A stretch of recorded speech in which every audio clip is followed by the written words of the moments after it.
Volume 4, Chapter 535, 9th of December, 1946. At the feast of the dedication of the temple. It is impossible to stand still in the cold, windy morning.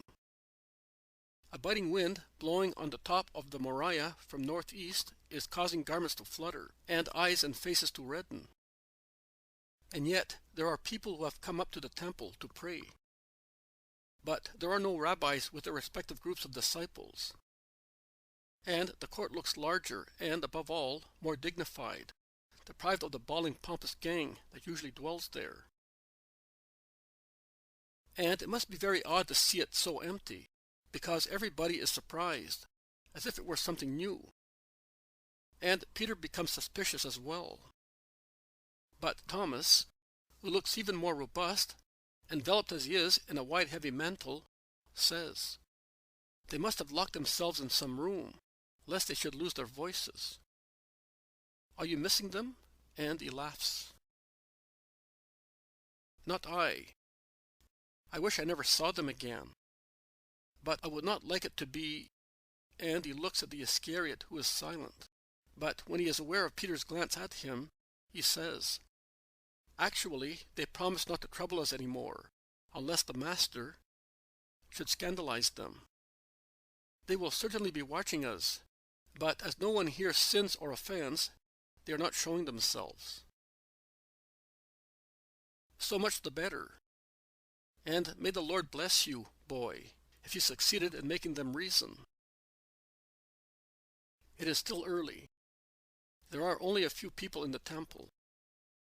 I say few, and that is what they seem to be, because of its vastness, considering that it takes crowds of people to make it look full.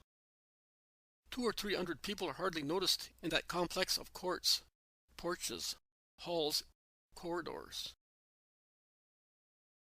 Jesus, the only master in the vast court of the Gentiles, is walking up and down, speaking to his disciples and to the other ones he already found in the enclosure of the temple. He replies to their objections or questions. He clarifies points that they were not able to clarify to themselves and to other people. 2 Gentiles come. They look at him and go away without saying anything. 2 employees of the temple pass by. They look at him, but they do not say anything either. Some believers approach him. They greet him and listen to him. But they are still few. "Are we staying here any longer?" asks Bartholomew. "It is cold, and there is nobody. But it is pleasant to be here so peacefully. Master, today you really are in the house of your Father. And as the landlord," says James of Alphaeus, smiling. And he adds, "This is what the temple must have looked like in the days of Nehemiah and of the wise pious kings. I think we should go. They are spying upon us from over there," says Peter. "Who? Pharisees?" "No. Those who passed by previously, and others. Let us go away, Master. I am waiting for some sick people. They saw me come into town, and the news must have already spread. They will come when it is warmer. Let us stay at least until 1/3 of the 6th hour, replies Jesus. And he resumes walking backwards and forwards to avoid standing still in the biting air. In fact, shortly afterwards, when the sun tries to mitigate the effects of the north wind, a woman comes with a sick girl and asks Jesus to cure her. Jesus contents her. The woman lays her offering at Jesus' feet, saying, "This is for other children who are suffering." The Iscariot picks up the money. Later, they bring on a litter an elderly man, whose legs are diseased. And Jesus cures him. The third to come is a group of people who ask Jesus to go outside the walls of the temple to drive a demon out of a girl, whose rending cries can be heard even in there. And Jesus sets out behind them, going out into the street that takes one to town. Some people, among whom there are foreigners, I've gathered round those who are holding the young girl, who is frothing at the mouth, writhing and rolling her eyes. She is uttering all sorts of coarse words, and the more Jesus approaches her, the more she utters them, and the more she struggles. 4 young, sturdy men are holding her with difficulty. And with insults, she utters cries recognizing the Christ, and anxious entreaties of the spirit possessing her, not to be driven out. And she monotonously repeats also some truths. Away! Don't let me see that cursed one. Go away! The cause of our ruin. I know who you are. You are the Christ. You are... No other oil anointed you but that from up there. The power of heaven covers and protects you. I hate you, cursed one. Don't expel me. Why do you drive us out, and you do not want us, whilst you are keeping close to yourself a legion of demons in one man only? Don't you know that the whole of hell is in one man only? Of course you know. Let me stay here, at least until the hour of... His words stop at times, as if they were choked.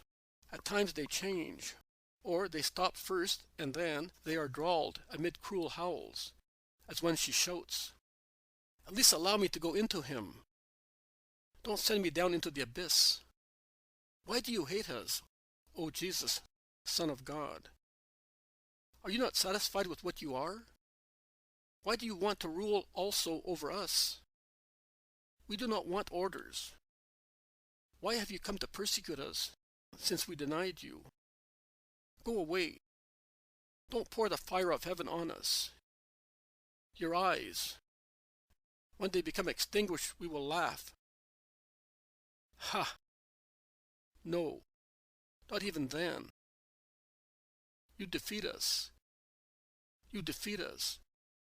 May you be cursed, and your Father who sent you, and he who proceeds from you, and is you. Ha! The last shout is really dreadful, the howl of a creature being slaughtered with a murderous sword, piercing it slowly, and it is brought about by the fact that Jesus, after interrupting the words of the possessed girl several times, by means of a mental order, puts an end to them, touching the forehead of the girl with his finger. And the shout ends in a frightful convulsion until, with a loud noise resembling a guffaw and the howl of a wild beast in a nightmare, the demon leaves her, shouting, "But I am not going far." Ha ha ha ha! Immediately followed by a sharp crash, like that of a thunderbolt, although the sky is perfectly clear. Many people run away in terror. Many crowd even closer to watch the girl who has calmed down all of a sudden, collapsing into the arms of those supporting her. She remains thus for a few moments. Then she opens her eyes. She smiles. She realizes that she is among people, with no veil on her head and face. She lowers her head to conceal it by raising her arm against her face. Those who are with her would like her to thank the Master.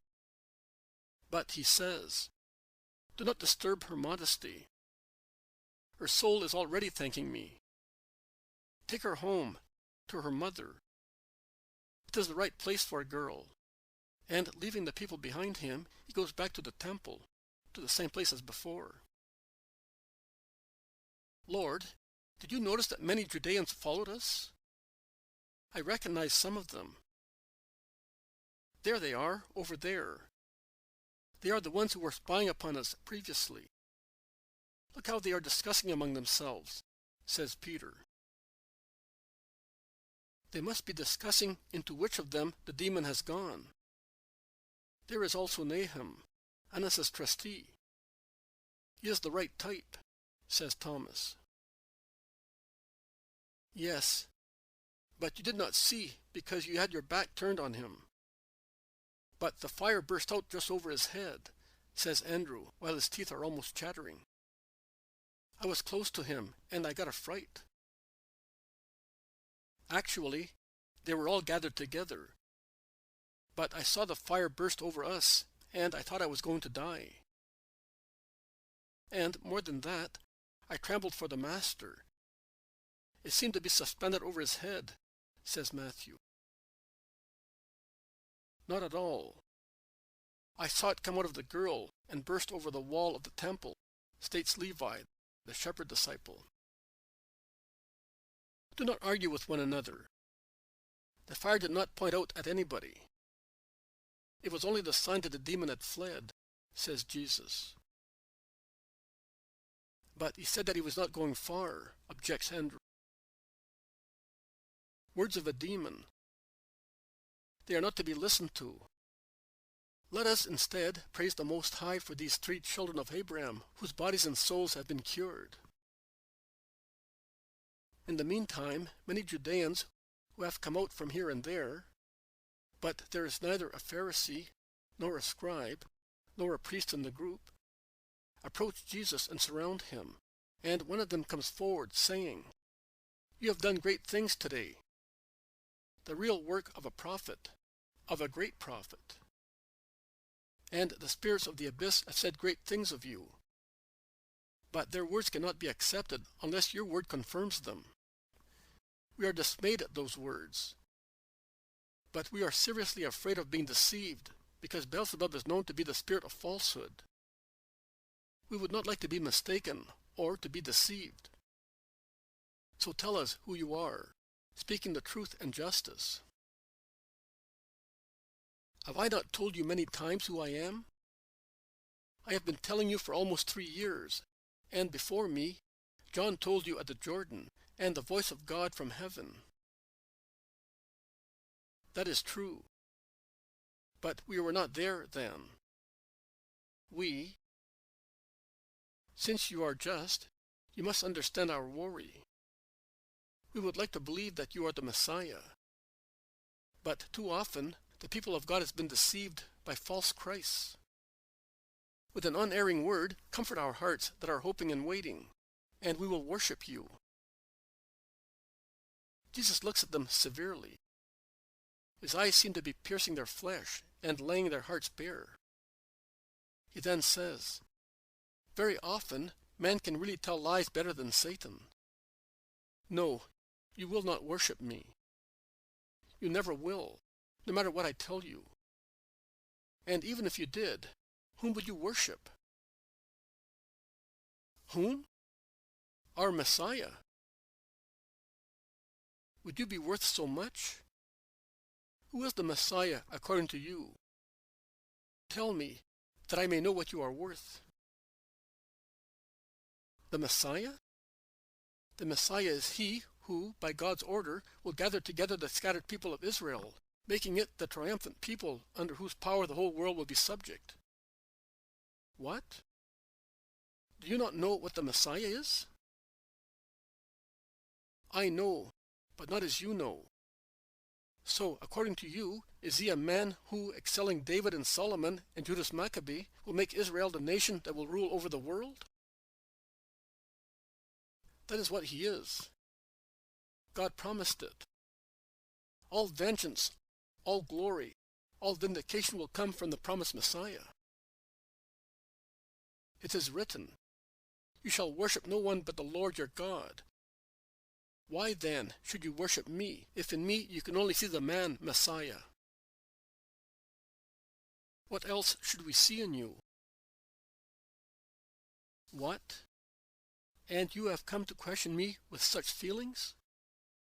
Race of sly and venomous vipers, and sacrilegious as well. Because if you could see in me only the human Messiah, and you worshipped me, you would be idolaters. God only is to be adored. And I solemnly tell you once again that he who is speaking to you is greater than the Messiah, who you pretend as the missions and duties and powers that you, devoid of spirit and wisdom, imagine. The Messiah is not coming to give his people a kingdom such as you believe. He's not coming to take vengeance upon other powerful people. His kingdom is not of this world, and his power exceeds all the limited power of the world. You are humiliating us, Master. If you are a master, and we are ignorant, why do you not want to teach us? I have been doing that for 3 years, and you are more and more in darkness because you reject the light. It is true. Perhaps it is true. But what happened in the past may not take place in the future. What? You, who pity publicans and prostitutes, and you absolve sinners, are you going to be merciless towards us, only because we are stubborn people, and we find it difficult to understand who you are? It is not that you find it difficult. The trouble is that you do not want to understand. To be dull-witted would not be a fault. God has so much light that he could enlighten the dullest intellect, providing it were full of good will. You lack that will. Nay, you have the very opposite will. That is why you do not understand who I am. It may be as you say. You can see how humble we are. But we beg you, in the name of God, answer our questions. Do not keep us in doubt any longer. How long must our minds be uncertain? If you are the Christ, tell us openly. I have told you. I told you in your houses, in your squares, in the streets, in villages, upon the mountains, along rivers, in front of the sea and the deserts, in the temple, in your synagogues, in your markets, and you do not believe me. There is no place in Israel where my voice has not been heard. Even the places that, abusively, have borne the name of Israel for ages, but are separated from our temple, even the places that gave the name to this land of ours, but from rulers have become subjects, and never got completely rid of their errors to come to the truth. Even Syrophoenicia, shunned by rabbis as the land of sin, I've heard my voice and known who I am.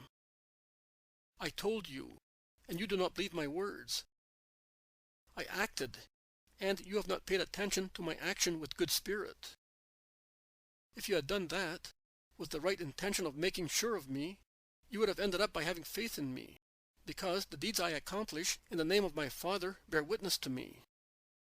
Those of good will who have followed me because they recognize me as the shepherd have believed in me and in the witness that my deeds bear. What? Do you perhaps think that what I do has no beneficial purpose for you? No beneficial purpose for all creatures? Do not believe it. And do not think that the benefit consists in the health of the individual, recovered through my power, or in being freed from being possessed, or from the sin of this one or that one. That is a benefit limited to individuals. Too little compared with the power emanated from the supernatural source, from the source which is divine, rather than supernatural, to be considered as the only benefit. There is the collective benefit of the deeds I perform, the benefit of removing all doubts in uncertain people, of convincing opponents, in addition to reinforcing the faith in believers. My Father gives me the power to do what I do for that collective benefit, in favor of all man, present and future, because my works will bear witness to me with all future generations, and will convince them of me. Nothing is done in the works of God without a good purpose. Always bear that in mind. Meditate on the truth. Jesus stops for a moment. He gazes at a Judean who is standing with his head lowered, and then he says, "You who are so pensive over there, you with the tunic the shade of ripe olives, you are wondering whether even Satan has good purposes. Do not be foolish in order to oppose me and find errors in my words. My reply to you is that Satan is not the work of God, but of the free will of the rebellious angel. God had made him his glorious minister, and thus had created him for a good purpose. Now, speaking to your own ego, you are saying, then God is foolish because he gave glory to a future rebel and entrusted his will to a disobedient angel.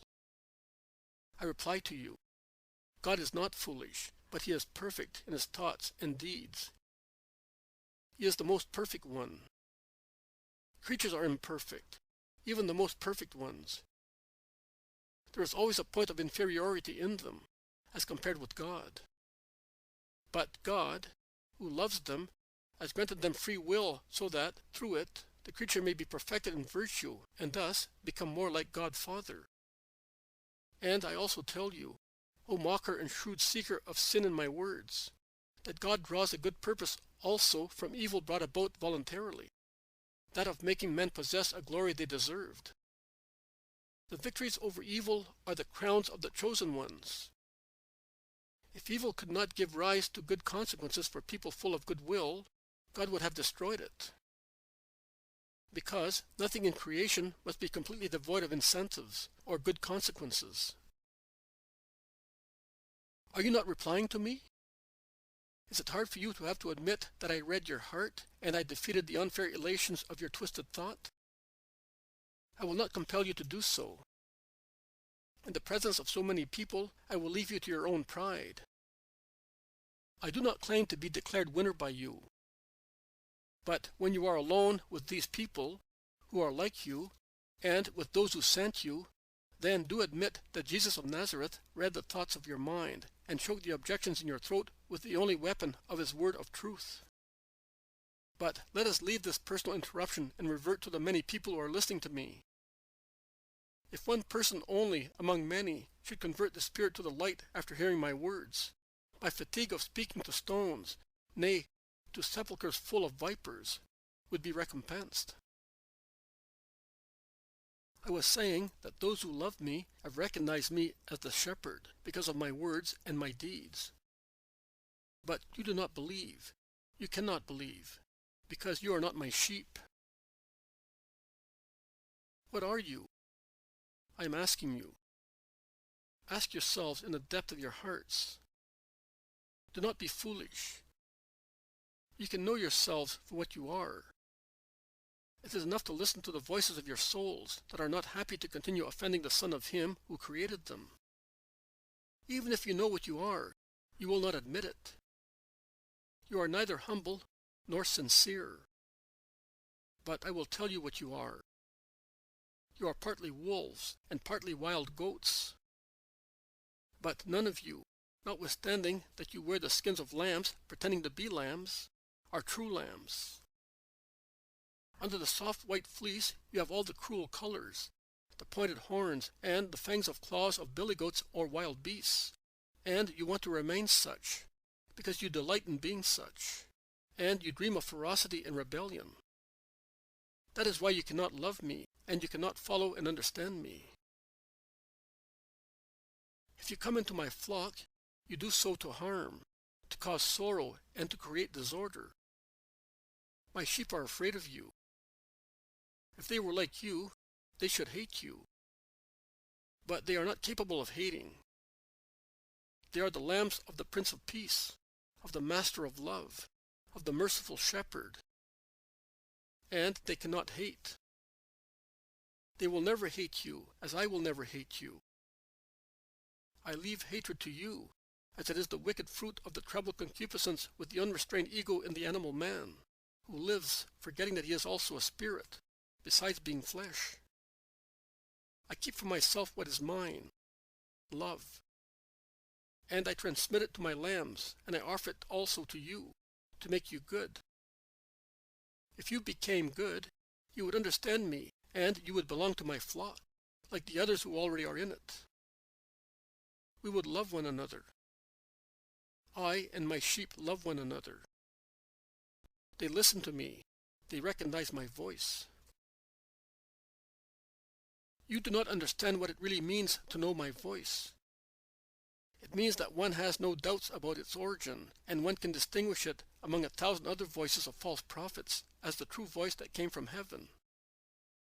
Now and always, also among those who consider themselves followers of the wisdom, and they partly are, there will be many who will not be able to tell my voice from other voices speaking of God, more or less with justice, but which will be voices inferior to mine. You always say that you will be going away soon. Then you say that you will always speak. If you go away, you will not be able to speak any more, objects the Judean in the scornful tone in which one would speak to a person of unsound mind. Jesus replies again in his patient, sorrowful tone that sounded severe only when he began to speak to the Judeans, and later, when he replied to the internal objections of a Judean. I will always speak, that the world may not become completely idolatrous. And I will speak to my disciples, who have been chosen to repeat my words to you. The Spirit of God will speak, and they will understand what even wise men will not be able to understand. Because scholars will study the word, the sentence, the manner, the place, the how, the instrument through which the word speaks, whereas my chosen ones will not get lost in such useless studies, but, lost in love, they will listen and they will understand, because the love will speak to them. They will distinguish the ornate pages of learned people or the false pages of false prophets, of the rabbis of hypocrisy, who teach polluted doctrines or teach what they do not practice, from the simple, true, deep words coming from me. But the world will hate them because of that, because the world hates me, light, and it hates the children of the light, the dark world that loves darkness propitious for its sins. My sheep know and will know me, and will always follow me, also on the ways of blood and sorrow, along which I will be the first one to go, and they will come along them after me. The ways that lead souls to wisdom, the ways that the blood and tears of those who are persecuted because they teach justice will illuminate so that they may stand out in the dark fumes of the world and of Satan, and they may be like trails of stars, leading those who seek the way, the truth, the life, but do not find who can take them there.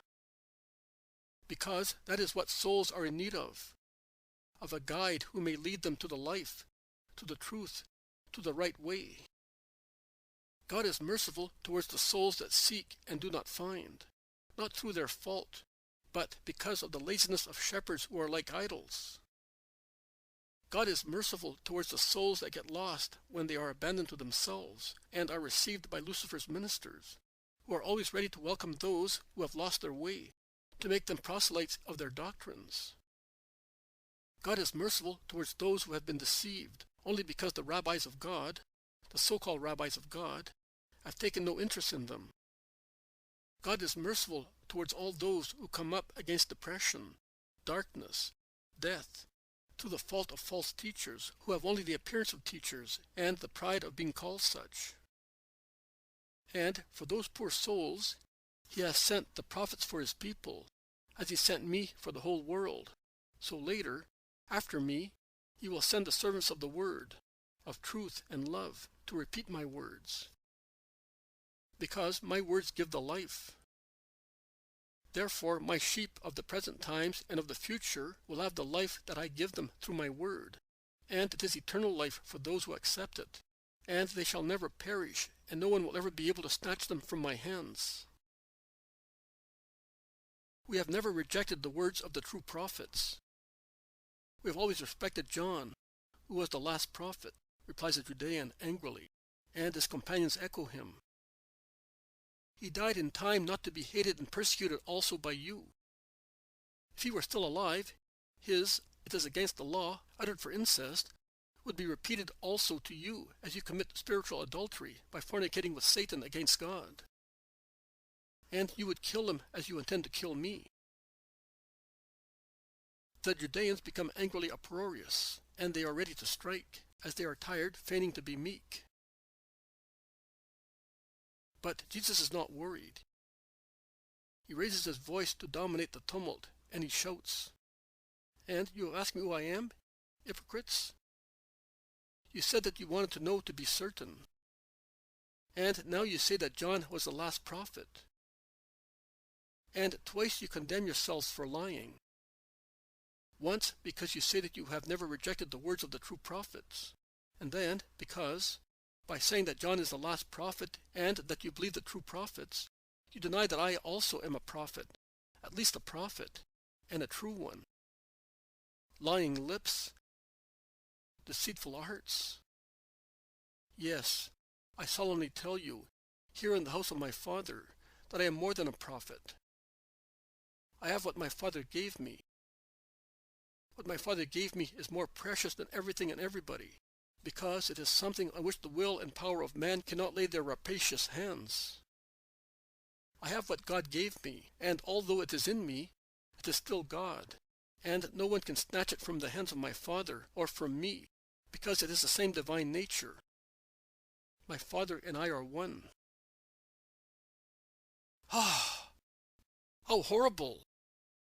Blasphemy! Anathema! The howling of the Judeans resounds in the temple, and once again the stones used by the money changers and vendors of animals to hold their enclosures fast supply those who are looking for suitable weapons to strike. But Jesus rises with his arms folded on his chest. He has climbed on a stone bench to be taller and more visible, and he thus dominates the crowds with his sapphire eyes. He dominates and darts piercing glances at them. He is so solemn that he paralyzes them. Instead of throwing the stones, they drop them or hold them in their hands, no longer daring to throw them at him.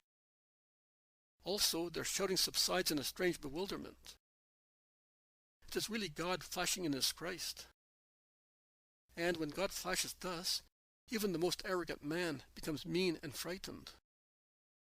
I wonder what mystery is concealed in the fact that the Judeans could be so cruel on Good Friday. What mystery there was in the fact that the Christ lacked the power of domination on that day.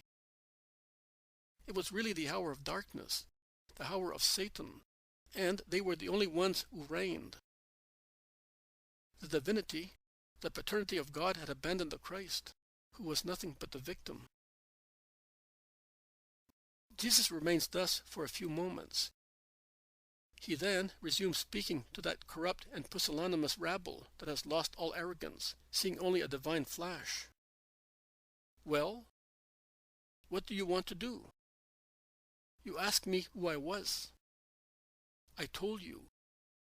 You became furious.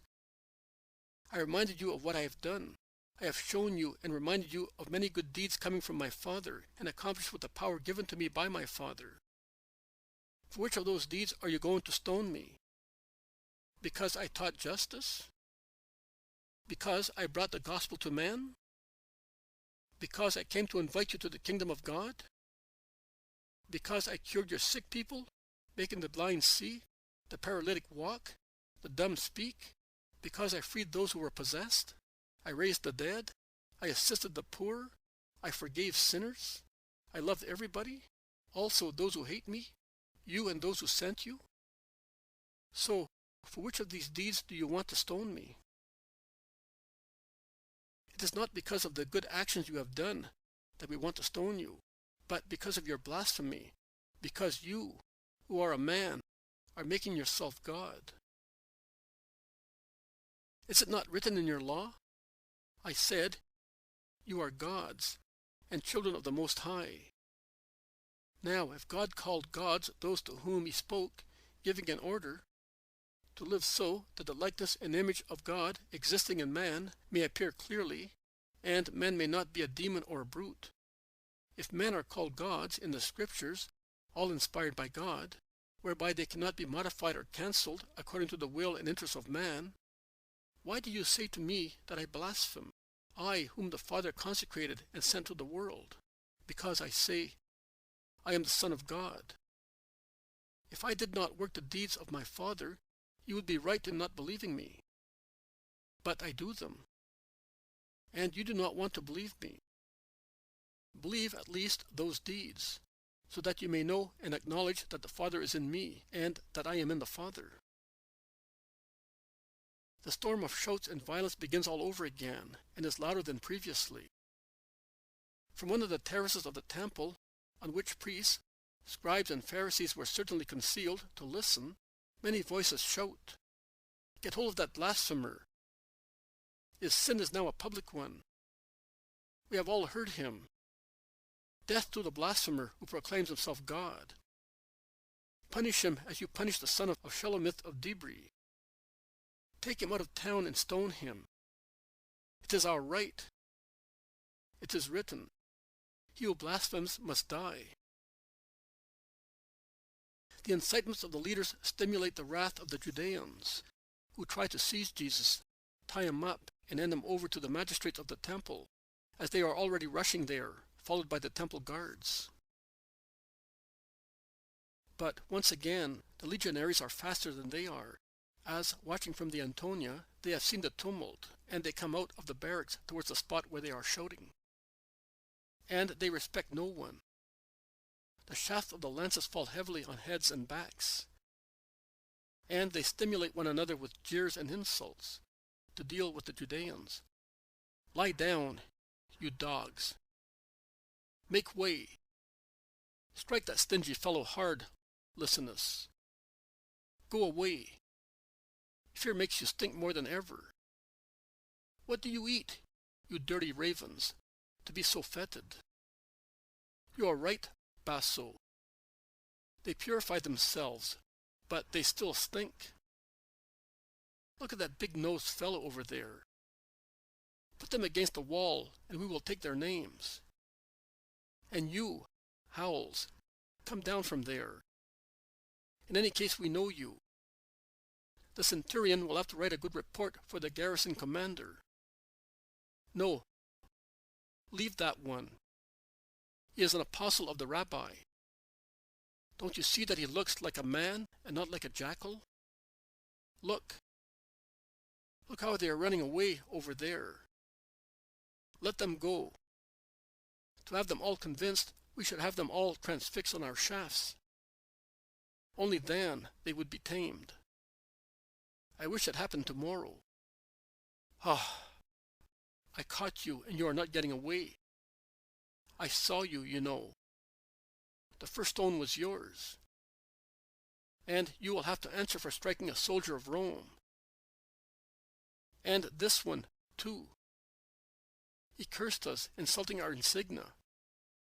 Ah, did he? Really? Come here. We will make you love them in our prison.